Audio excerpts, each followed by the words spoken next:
కావేరీ తుంగభద్రా చ కృష్ణవేణీ చ గౌతమి భాగీరథీతి విఖ్యాతా పంచగంగా ప్రకీర్తితా. ప్రాచీనులు ఏ విషయాన్ని చెప్పినా చెప్పలేనటువంటి ఆధ్యాత్మిక రహస్యంతో పాటు ఆరోగ్య రహస్యం కూడా ఇమిడి ఉంటుంది. కావేరీ తుంగభద్రా చ కృష్ణవేణీ చ గౌతమి భాగీరథీతి విఖ్యాత. ఎన్నో నదులు మనకుంటే 5 నదులని అతి ముఖ్యమైనటువంటి వాటిగా నిర్ణయించారు వాళ్ళు. ఎందుకని బాగా ఆలోచించి చూస్తే కావేరీ నదికి ఉండేటటువంటి రుచి తుంగభద్రకు ఉండదు. తుంగభద్రకు ఉండేటటువంటి రుచి గోదావరితో పోల్చడానికి వీలుండదు. గోదావరి నదికి ఉండేటటువంటి రుచి కృష్ణానదికి ఉండదు. ఈ 4 రుచి గంగానదికి ఉండదు. 5 విధాలైనటువంటి రుచులని 5 గంగలు మనకి ఇవ్వగలుగుతున్నాయి. మరో విశేషం కూడా ఉంది. మన శరీరం పాంచభౌతాత్మికం అంటారంటే పంచభూతాలతో నిండింది అని. పృథివీ అపు తేజో వాయు ఆకాశాలు. శరీరంలో పృథివీ ఉంది. పృథివీ అంటే నేల, అదే మాంసము మజ్జ రూపంలో ఉంటుంది. శరీరంలో జలం ఉంది, రక్తంలోనూ అలాగే శరీరం నిండుగాను జలం ఉంటుంది. శరీరంలో వేడిమి ఉంది, 98.4 డిగ్రీలు అంటారే అది వేడిమి. ఎంతటి వేడి పదార్థాన్ని తీసుకున్నా చల్లని పదార్థాన్ని తీసుకున్నా అదే అలా ఉంటుంది, ఎక్కదు తగ్గదు, అదే వేడిమితో ఉంటూ ఉంటుంది. శరీరంలో 10 విధాలైన వాయువులు ఉన్నాయి. శరీరంలో ఆకాశం కూడా ఉంది. అంటే ఎంత దూరం వెళ్ళినా ఎలా ఆకాశం ఇంకా ఉన్నట్లుగా ఉంటూ ఏ విధంగానూ ఆకాశం కనిపించదో అలాగే శరీరంలో ఉన్నట్టుగా కనిపిస్తూ ఎవరైనా ఓ మాట అంటే చివుక్కుమన్నట్టుగా అనిపింపచేస్తూ ఉండే మనసుని ఎందరు వైద్యులు శస్త్రచికిత్స చేసినా కనిపించని రూపంలో ఉంటుంది. ఈ పంచభూతాలు శరీరంలో ఏమున్నాయో ఆ పంచభూతాలలో తగ్గుదల ఏదుంటే ఆ తగ్గుదలని తిరిగి సరిచేయగలిగిన శక్తి ఈ పంచ నదులకి మాత్రమే ఉందని పెద్దలు చెప్పే మాట. శరీరంలో ఉండే మాంసం మజ్జ అనే వాటిలో తేడా ఉందా? కావేరీ నదిలో స్నానాన్ని 40 రోజుల పాటు చేయి, ప్రాచీనులు చెప్పిన మాట. అలాగే శరీరంలో ఉండవలసినంతటి జలశాతం లేదా నీకు? తుంగభద్రా నది క్షేత్రంలో ఉండి 40 రోజుల పాటు ప్రతినిత్యం స్నానం చేయి. అలాగే పృథివీ అపు తేజ, శరీరంలో ఉండేటటువంటి వేడిమి శాతం తగ్గిపోయి నిరంతరం వ్యాధులకి గురవుతున్నావా? కృష్ణవేణమ్మ ఒడిలో ఉండి 40 రోజుల పాటు నిత్య స్నానాన్ని ఆచరించు. శరీరంలో ఉండవలసినంతటి వాయు శాతం సక్రమంగా లేకుండా పక్షవాతం, పక్షానికి వాయువు తక్కువగా ఉండి పక్షవాత వ్యాధి లాంటిది ఏదైనా వచ్చినా వాయువు సరిగా లేనిటువంటి కారణంగా శరీరం కుంచుకుపోవడం లాంటిది ఏదైనా జరిగినట్లయితే ఆ సందర్భంలో గౌతమి గోదావరి నది స్నానాన్ని 40 రోజుల పాటు చేస్తూ చెయ్యి అన్నారు. ఇక అన్నిటికంటే చిట్ట చివరిది, నీకు మనసు సరిలేదా? మనసు సరిలేకుండా ఉన్న కారణంగా శరీరం సక్రమంగా పనిచేయటం లేదా? బుద్ధి సక్రమంగా ఉండడం లేదా? అయితే భాగీరథీతి విఖ్యాత పంచగంగా ప్రకీర్తిత. గంగానది ఒడ్డున ఉంటూ నిత్యం గంగా స్నానాన్ని చేసి 40 రోజుల పాటు ఉండి శివసేవని కానీ చేసుకున్నావా నీ మనసు స్థిమితపడుతుంది అని చెప్పారు. అందుకే పంచగంగా ప్రకీర్తిత. ఎంత గొప్ప మాట చూడండి. మిగిలిన నదులన్నీ ఎక్కడో ఎక్కడో ఎక్కడో ఎక్కడో ఇక్కడే పుట్టాయి, కానీ భాగీరథి గంగానది మాత్రం ఇక్కడ పుట్టింది కాదు. ఆకాశంలో ఉండేటటువంటి ఆ గంగని భూలోకానికి తేవాలని ఆలోచించారు. మొత్తం ఎందరో ఎందరో ఎందరో 3 తరాల రాజులు రఘువంశంలో ఉండేటటువంటి వాళ్ళు సాధించుకోలేకపోతే భగీరథుడనేటటువంటి ఆయన పుట్టుకతో రాజవంశంలో జన్మించినవాడు రాజ్యాన్ని తీసి పక్కన పెట్టి నాకు వెనుక ఉండే ముగ్గురు మా తండ్రి తాత ముత్తాతలు సాధించలేకపోయారు.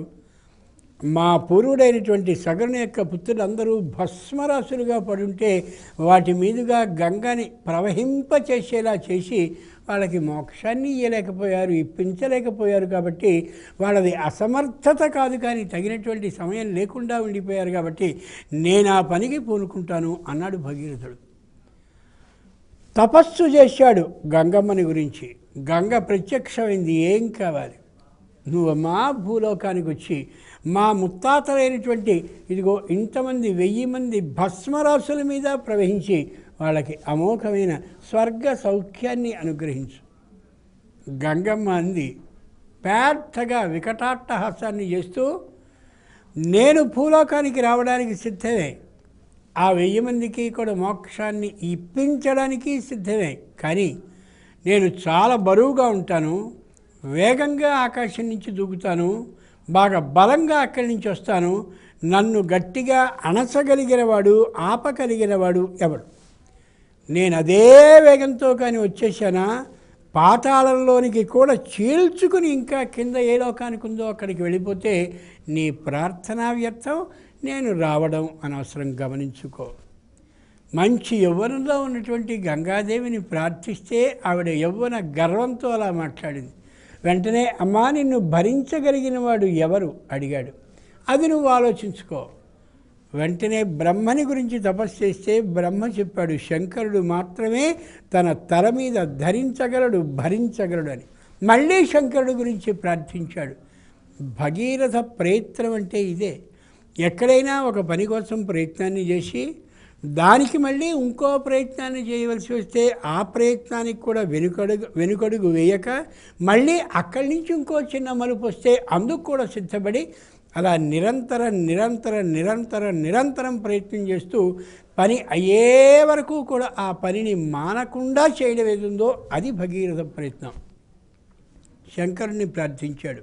శంకరుడు అన్నాడు, గంగమ్మని తప్పక నా తల మీద ధరిస్తాను, ఏ విధమైనటువంటి భయాన్ని పడను, నువ్వు ప్రార్థించుకో గంగమ్మని రమ్మని. వెంటనే గంగకి ఈ విషయాన్ని చెప్పాడు. గంగమ్మ ఆ పెద్దదైనటువంటి బరువుతో మంచి వేగంతో కిందికి దూకడానికి సిద్ధపడుతూ శంకరుడిని ఓడించాలి అనుకుంటూ ఉంటే శంకరుడు ఎంత వేగంతో, ఎంత బలంగా, ఎంత మంచి బరువుతో దూకుతుందో ఆ గంగని నిలువరించాలని ఈయన ఆలోచిస్తున్నాడు. ఇద్దరూ సిద్ధంగా ఉన్నటువంటి సందర్భంలో భగీరథుని ప్రార్థన మీద ఒక్కసారి గంగ బలంగా, బరువుగా, వేగంగా ఒక్క దూకు జలరూపంగా దూకింది. ఏ శంకరుడున్నాడో పులితోలని గట్టిగా కట్టుకుని పెద్దదైనటువంటి జటాజూటాన్ని పెంచి ఒంటి నిండా పాములని ధరించి తెల్లలేనిటువంటి భస్మాన్ని శరీరం నిండా పులుముకుని మంచి వక్షస్థలం కలిగినటువంటి వాడే ముందు కుడికాలు వేసి వెనుక ఎడమకాలని వేసి బలంగా అక్కడ నిలబడి తరడిలా పైకెత్తి చూస్తూ ఉన్నటువంటి సందర్భంలో గంగమ్మ బలంగా దూకితే ఆ తల మీద పడ్డ మరుక్షణంలో ఏమాత్రం శంకరునికి కాకుండా బరువుని మోస్తూ ఉంటే ఆ గంగ తన ప్రవాహపు స్థాయిని పెంచడం ప్రారంభించింది, ప్రవాహపు మట్టాన్ని. వెంటనే శంకరుడు గంగ ఎంతగా తనలో పడుతోందో గ్రహించుకుని ఒక్కొక్క జడని అలా తాడు రూపంలాగా ఇలా గుండ్రగా ఒక గిన్నె ఆకారంగా చేసేస్తూ ఎంత గంగ పడితే అంత గంగని నిలువరించేలా పెద్దదైనటువంటి చుట్టలుగా తన జటాజూటాన్ని పెంచి మొత్తం గంగమ్మ అయ్యేంత వరకు కూడా, అయిపోయేంత వరకు కూడా, చివరి నీటి చుక్క వరకు కూడా తల మీదే భరించి ఉంచేశాడు. ఇప్పుడు గంగ ఎక్కడుంది అంటే శంకరుని జటాజూటంలో ఒక పాత్ర రూపంగా ఉన్నటువంటి దానిలో దాగి అలా ఉంది. గంగమ్మకి చాలా అహంకారం వచ్చింది. నేనింతటి దాన్ని ఈ శంకరుడి తల మీద బంధింపబడి ఉండడమా అని సుడిగుండ్లని వేస్తూ విపరీతమైన కెరటాలతో విపరీతంగా మొత్తం శంకరుని తల మీద ఉన్న జటాజుటాన్ని కదిలిచేస్తూ పైకి కిందికి అలా ఘూర్నిల్లుతూ చేస్తూ ఉంటే శంకరుడు ఇంకా బలంగా ఆ చుట్టూరా ఉండేటటువంటి తాడుల్లాగా ఏర్పాటు చేసిన జటాజుటంతో బంధిస్తే భగీరథుడు ప్రార్థించాడు, అమ్మా గంగా, నువ్వు ఆ విధంగా శంకరుడు ఈ విధంగా మీ ఇద్దరు అహమహమికతో అంటే నేను గెలవాలనే అభిప్రాయంతో చేస్తే మేం భూలోకంలో ఉండేవాళ్ళం, ఆ కింద ఉండే పాతాళంలో ఉండేవాళ్ళు, వాళ్ళందరూ దుఃఖపడతారు తల్లి. కాబట్టి మీ ఇద్దరే అనుకుని ఒకరు విడిచేలాగా ఒకరు విడవబడేలాగా చేసుకోండి అని ప్రార్థించాడు. ఆ ప్రార్థనకి కలిగినటువంటి గంగ శంకరుణ్ణి అంది, నేను విడిస్తే భూలోకానికి అక్కడి నుంచి పాతాళానికి వెళ్ళి మొత్తం 1000 భస్మరాశుల మీద ప్రవహించి స్వర్గానికి వారిని అందరినీ ఏర్పాటు చేస్తాను. అప్పుడు శంకరుడు గంగమ్మ ఈ మాట అన్న మీదట చిన్నగా ఒకసారి జడనలా పైకి ఏర్పాటు చేసి పై జటపాయిని కింది జటపాయిని కిందికి చేసి విపరీతమైనటువంటి వేగంతో అలా కిందికి గంగ ప్రవహించేలా చేశాడు. భగీరథుడు ముందు పెడుతూ ఉంటే గంగమ్మ వెనుక వస్తూ ఉంటే విశాలంగా మొత్తం అంతా గంగ ప్రవహిస్తూ వస్తూ ఉంటే వెంటనే చల్లని తడిగాలి వీచడం ప్రారంభించింది. ఎక్కడెక్కడ ఉన్నటువంటి కప్పలు, మొసళ్ళు, ఇతర జలచరాలు అన్నీ కూడా గబగబ ఆ నీళ్లలోకి దూకుతూ రావడం ప్రారంభించాయి. ఇంకా విశాలంగా గంగ ప్రవహిస్తూ ఆ చప్పుడు వస్తూ ఉంటే భగీరథుడికి భయం వేసింది. విపరీతంగా వస్తున్నటువంటి చప్పుడికి ఆ చెట్లు అటు ఇటు ఉన్నటువంటివన్నీ కూడా గంగలో పడిపోతూ ఉంటే పడేటటువంటి ధ్వనికి భయం వేసిపోయింది ఏం జరుగుతుందో అని. ఇంత వేగంతో ప్రవహించేటటువంటి గంగమ్మ కాస్త జహ్ను మహర్షి తపస్సు చేసుకుంటుంటే ఆయన ఆశ్రమాన్ని ముంచేసింది. ఆయన దండకమండలాలు ఇంకా ఇతరమైనటువంటి నారబట్టలు ఇంకా మొత్తం పర్ణశాలన్నీ తేలి వెళ్ళిపోతూ ఉంటే ఆయనకి చెప్పలేనంతటి కోపం వచ్చి ముమ్మారు ఆచమనాన్ని చేసి గంగని కాస్త ఆయన స్వీకరించేశాడు. ఇదిగోండి, ఇందుకే మేము పురాణాన్ని వినాం అంటాం. మనకున్నటువంటి జ్ఞానం చాలా చిన్నది. ఓ చిన్నదైనటువంటి విత్తనం భూమిలో వేసి దానికి కాసిన నీళ్లు పోసి పైన మట్టి కప్పి కొద్దిగా నీళ్ళని పైకి పోస్తే అది సన్నగా అలా మొలకలా రావడం, తర్వాత సన్నని చిన్నదైన కాండంలా రావడం, దానికి 2 ఆకులు వేయడం, మళ్ళీ 2 ఆకులు వేయడం, కాండం పెరుగుతూ ఉండడం, అలా పెరిగి పెద్దదైనటువంటి రావి చెట్టుగా రావడం ఏదైతే ఉందో అదిగో ఆ పరిణామ క్రమాన్ని మాత్రమే గుర్తించగలిగిన అల్పబుద్ధులు స్వల్పబుద్ధులు మనం. కానీ ఈ పరిణామ క్రమానికి వ్యతిరేకమైంది వివర్త క్రమం అవుతుంది. పరిణామానికి వ్యతిరేకం వివర్తం. అంటే పెద్దగా ఉండేటటువంటి రావి చెట్టు మెల్లగా చిన్నదవుతూ తన పూర్వరూపమైనటువంటి ఆ కాండాల వరకు రావడం, అక్కడి నుంచి కొమ్మలు తగ్గిపోవడం, అక్కడి నుంచి మెల్లగా సన్నని కాండంలో రావడం, సన్నని కాండం కాస్త సన్నని మొక్క రావడం, మొక్కలా వచ్చి 2-3 ఆకులు కావడం, అక్కడి నుంచి ఒకే ఆకుగా రావడం, అక్కడి నుంచి చిన్న అంకురంగా రావడం, అలా మెల్లగా విత్తనంగా ఉండడం, భూమిలో చేరడం ఉందే అది వివర్త క్రమం. అది మనకి తెలియదు. అంచేత పరిణామాన్ని మాత్రమే నమ్మేటటువంటి మనం వివర్తాన్ని మనం ఏ విధంగానూ నమ్మలేము, కానీ నమ్మి తీరాలి. ఆ విధంగా పరిణామ రూపంగా వచ్చేటటువంటి గంగని ఒక్కసారిగా స్వీకరించి జహ్ను మహర్షి చేయగానే మళ్ళీ భగీరథుడు ప్రార్థించాడు జహ్ను మహర్షిని. ఆయన చెవి నుండి దాన్ని విడిచాడు కాబట్టే జహ్ను మహర్షి చెవి నుండి వచ్చినటువంటి ఈ గంగమ్మని జాహ్నవి అన్నారు. ఆ జాహ్నవిని విడుస్తూ జహ్ను మహర్షి ఓ మాట అన్నాడు, ఈ నదిలో కానీ స్నానాన్ని చేసినట్టయితే సంపూర్ణమైన మనశ్శాంతి సుఖశాంతులు కలుగుతాయి. సుఖశాంతులు కలుగుతాయి అన్నప్పుడు సుఖం ఒకదానికి చెందింది, శాంతి ఒకదానికి చెందింది. సుఖం శరీరానికి, శాంతి అనేది మనసుకి. సుఖశాంతులు లభిస్తాయంటే శరీరానికి సుఖం, మనసుకి శాంతి అని అర్థం చేసుకోవాలి. ఆ రెండూ కలిగే విధంగా మహానుభావుడైనటువంటి జహ్ను మహర్షి ఏర్పాటు చేశాడు. ఇలా ఉండేటటువంటి గంగానదిని ఎక్కడున్నా సరే మనం ఒక్కసారి కాశీలో ఉండేటటువంటి గంగని తలుచుకుంటే చాలు స్నానం చేసినంతటి పుణ్యాన్ని ఇస్తాను అని చెప్పి శంకరుడు స్వయంగా శివపురాణంలో మనకి తెలియచేస్తాడు. ఏ గంగ అంతటి పవిత్రమైనదో ఆ గంగలో ఔషధులన్నిటినీ కూడా ఏర్పాటు చేశాడు కావాలని శంకరుడు. ఎందుకని ఆయనకేం పని? ప్రథమో దైవ్యోభిషక్. శంకరుడు మొట్టమొదటి వైద్యుడు. వైద్యుడు అనే మాటకి భిషక్ అనే మాటకి తేడా ఉంది. వైద్యుడు అంటే మనం ఏదైనా ఒక రోగం వచ్చిందని ఎవరి దగ్గరికైనా వైద్యుడి దగ్గరికి వెడితే నీకు ఏ వైద్యం, నీకు ఏ రోగం అని వ్యాధిని గురించి పరిశీలించేటటువంటి వైద్యుడు పరపర ఓ 50 మందులు ఏవో రాసేసి నీవు కొనుక్కో అని చెప్పేవాడు వైద్యుడు. భిషక్ అంటే అది కాదు.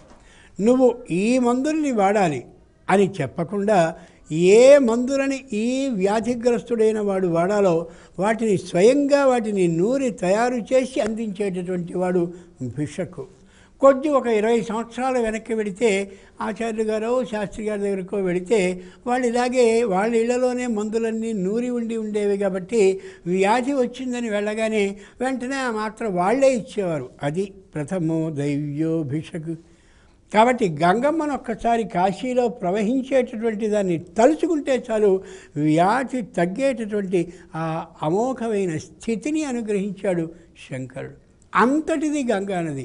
ఆ గంగ పాతాళలోకంలోనికి వెళ్ళి 1000 భస్మరాశుల మీదనూ ప్రవహించి వారికి స్వర్గ సౌఖ్యాన్ని అందించింది.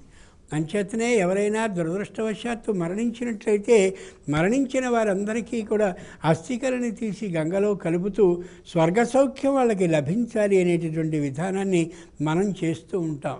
కాబట్టి గంగ జీవించిన రోజుల్లో వ్యక్తికి మానసికమైనటువంటి శాంతిని ఇస్తుంది, మనసుకి శరీరానికి సౌఖ్యాన్ని ఇస్తుంది, మరణించిన తరువాత స్వర్గ సౌఖ్యాన్ని కూడా ఇస్తుంది. అంతటి గొప్పది గంగ. ఆ శివుడు ఏ కాశీలో ఉంటాడో అక్కడ ఉండేటటువంటి గంగానది దగ్గర మణికర్ణికా ఘట్టం ఒకటి కనిపిస్తుంది మనకి. మణికర్ణికా ఘట్టం అనగానే ప్రమాణాలు తెలియనటువంటి వాళ్ళు, ప్రమాణం లేనటువంటి వాళ్ళు ఊరికే చెప్పేస్తూ శంకరుడు యొక్క కుండలం అక్కడ జారిపోయిందని, జారిపోయిన కుండలం కోసం పార్వతీ పరమేశ్వరులు ఇద్దరూ వెతికారని, దొరకలేదని, ఆ మణి అంటే చెవికి పెట్టుకున్నటువంటి కుండలపు మణి అక్కడ పడిపోయిన కారణంగా మణికర్ణిక అయిందని చెప్పేస్తుంటారు. తప్పున్నర 2 తప్పులు.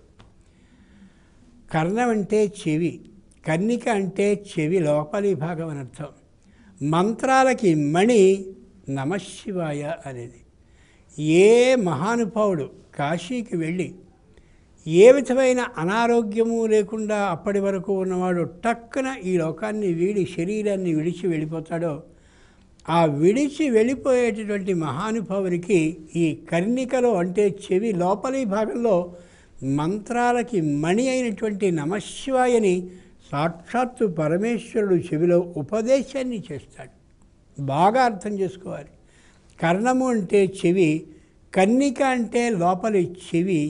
ఆ లోపలి చెవిలోనికి మంత్రాలకి మణి అంటే మంత్రాలన్నిటిలోనికి శ్రేష్టమైనటువంటి నమశివాయ మంత్రాన్ని ఎవరో కాదు, నమశివాయ మంత్రానికి అధిష్టాత అయినటువంటి శంకరుడు ఈ చెవిలో స్వయంగా శరీరాన్ని విడిచిపెట్టినటువంటి వాడికి ఉపదేశాన్ని చేస్తాడు. కాబట్టి ఆ చేసేటటువంటి ఘట్టం మణికర్ణిక ఘట్టం, ఆ మణికర్ణిక ప్రదేశం కాబట్టి దానికి ఆ పేరు వచ్చింది. అందుకు గమనించుకోగలగాలి, అర్థం చేసుకోగలగాలి. అంతటి పవిత్రమైనటువంటి ప్రదేశం అది. ఇంకో విశేషం కూడా ఉంది. కాశీలో అనేకమైనటువంటి ఔషధాలు గంగకి ఉంటాయి కలిసి. కాబట్టే సగం తగులబడ్డటువంటి శరీరాన్ని అయినా సరే కాశీ గంగలోనికి నెట్టేసినట్టయితే ఆ గంగలో ఒక్క హానికరమైనటువంటి క్రిమి కూడా ఏర్పడదు అని వైజ్ఞానిక శాస్త్రమే నిరూపించి తెలియచేస్తుంది. ఇప్పటికి కూడా విజ్ఞాన శాస్త్రం ఆ మరణించగా తగులబెట్టబడగా ఉన్నటువంటి శవాన్ని అలా పంపించేసే సందర్భంలో వచ్చిన నీటిని తమ ప్రత్యేకమైన ప్రయోగశాలల్లో చూస్తే ఏ విధమైనటువంటి హానికర క్రిములు దాంట్లో కనిపించలేదు. అంటే ఆకాశం నుంచి పడ్డటువంటి గంగ, శంకరుని తల మీద ఉన్నటువంటి గంగ, భూమికి ప్రవహించి వచ్చినటువంటి గంగ ఎంత గొప్పది అనే యథార్థాన్ని మనం గమనించుకోవాలి. ఇక ముగింపులో మాట్లాడుకున్నట్టయితే ఏం చేయాలి గంగమ్మ కంటే, మాతర్జాహ్నవి శంభు సంగమిలితే మౌలౌనితాయాంజలిం త్వత్తీరే వపుషోవసాన సమయే నారాయణాంఘ్రిద్వయం సానందం స్మరతో భవిష్యతి మమ శ్రుతాంతరే శాశ్వతే భూయాద్భక్తిరవిహ్వలా హరిహరాద్వైతాత్మికే శాశ్వతే. చిత్రంగా ఉంటుంది శ్లోకపు నడక, శ్లోకంలో వాడబడ్డ పద విధానం. కాశీకి వెళ్ళి శివాలయాన్ని అంటే విశ్వేశ్వరాలయాన్ని చూస్తూ కాశీ ఒడ్డున నిలబడి 2 చేతుల్ని అలా నమస్కార ముద్రలో పెట్టుకుని కళ్ళలో నారాయణ అంక్రిద్వయం ఆ శ్రీ మహావిష్ణువు యొక్క పాదపద్మాన్ని 2 కళ్ళలో నిలుపుకొని మెల్లగా చేతుల్ని తల మీదికి ఎత్తి చూసేటటువంటిది శివుణ్ణి, ప్రవహించేటటువంటి గంగానది ఒడ్డున నిలబడ్డాం. నారాయణుని యొక్క పాదాలని స్మరిస్తూ చేతుల్ని 2 పైకి పెట్టి నమస్కరిస్తున్నాం. చేసి ఓ శంకర, ఓ విష్ణు, మీరిరువురు శాశ్వతమైనటువంటి స్థితిని నాకు కలిగించవలసిందని ప్రార్థించినట్లయితే సానందం స్మరత, ఏ స్మరిస్తూ ఉండేటటువంటి వాడు పరమానందంతో అలా స్మరిస్తూ ఉంటాడో అటువంటి వ్యక్తికి ఏ విధమైనటువంటి కష్టాలు సంసారానికి ఉండేటటువంటివి కలగనే కలగవు, శాశ్వతమైనటువంటి మోక్ష ప్రాప్తి కలుగుతుంది అని చెప్తుంది శంకరుని యొక్క అమోఘమైనటువంటి శ్లోకం ఇది. మనం అంచేత ఎక్కడైనా సరే కాశీనగరానికి కానీ వెళ్ళినట్టయితే అవిముక్త క్షేత్రం కాబట్టి పంచక్రోశం 5 క్రోశాల నిడివిలో మాత్రమే, 5 క్రోశాల వైశాల్యంలో మాత్రమే ఉండేటటువంటి కాశీనగరం కాబట్టి, గోవులు మాత్రమే సంచరించే ప్రదేశం కాబట్టి, దేవతలందరూ తండోపతండాలుగా వచ్చి విశ్వనాథుడిని నిరంతరం దర్శిస్తూ ఉండేటటువంటి ప్రదేశం కాబట్టి అక్కడికి వెళ్ళి గంగా స్నానాన్ని చేసి ఆ అయ్యవారిని దర్శించి అమ్మవారైనటువంటి అన్నపూర్ణమ్మ తల్లి పెట్టే భిక్షని స్వీకరించి కానీ ఉన్నట్లయితే సాక్షాత్తు పార్వతీ పరమేశ్వరులు ఇద్దరు పరమానందాన్ని పడి నిత్యము గంగా స్నానం చేసేటటువంటి అదృష్టాన్ని కలిగిస్తారని పెద్దలు చెప్పేటటువంటి మాట అనుభవంలో కనిపించేటటువంటి సత్యము కూడా. అటువంటి కాశీని దర్శిద్దాం, కాశీవాసాన్ని చేద్దాం, నిత్యం కాశీ స్నానాన్ని చేస్తూ పునీతలమై ఎప్పటికైనా సరే ఆ పైనుండేటటువంటి స్వర్గద్వారాన్ని జాగ్రత్తగా ప్రవేశిద్దాం అని ఆశిస్తూ స్వస్తి.